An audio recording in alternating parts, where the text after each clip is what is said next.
Cultura outra isla na Caibo de Holanda, Aruba, e nós como Igreja Emmanuel também, a dizer para celebrar e para também ter dia de venda de comida, Vloia Mark, para assim nós recordar fundo, para seguir da nossa geração nova, nós começamos no centro de Muchanan, então, tudo trabalha, hopi duro, pero com hopi gozo, e vai tremendamente bom. Nós temos nosso irmão Robbie Peters, que é o anciano Robbie Peters, que está mais atrás da comida e também a nossa que tour estava tendo para venda.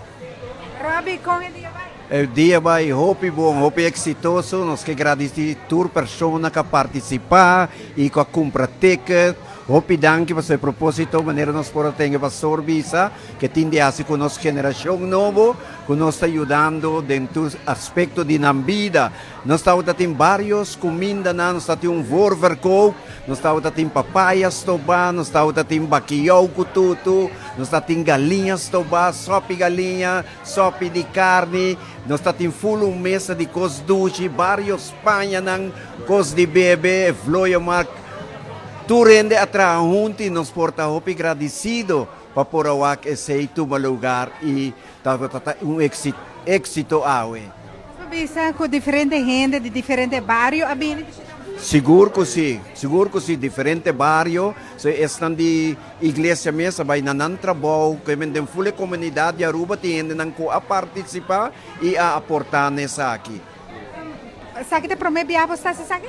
No, nos está aqui normalmente, nos está seturo anteriormente em La Reina, com o dia de himno e bandeira, mas depois de Covid, nos stop rato e agora nos começar a trover. Então, não conhece, nós está sendo isso aqui, sim.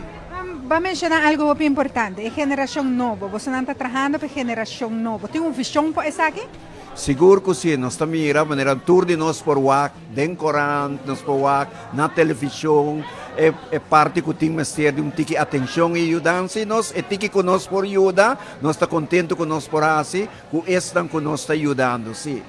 Amada, nós estamos quizás ainda não chega na igreja, ou quizás que não conhece a igreja para vir, que temporada você não está abrir, quando não posso acercar você, estão que busca Deus na vida, contame pouco de você no mês também.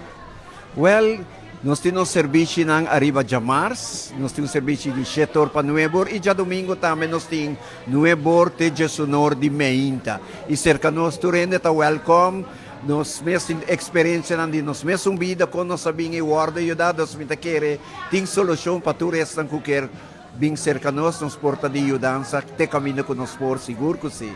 Pastor, quer agregar algo acerca? Sim, diz para acordar tu gente que a palavra de Deus diz que gente tem de comida, pero que gente não te vive de panso, pero de cada palavra que te salve boca de Deus, então aqui não, nós trabalhamos para ajudar a gente na vida espiritual, na vida emocional, tem outro problema da comunidade, Igreja Emmanuel, junto com toda outra igreja, não tem trabalho para ajudar de mil e uma outra maneira.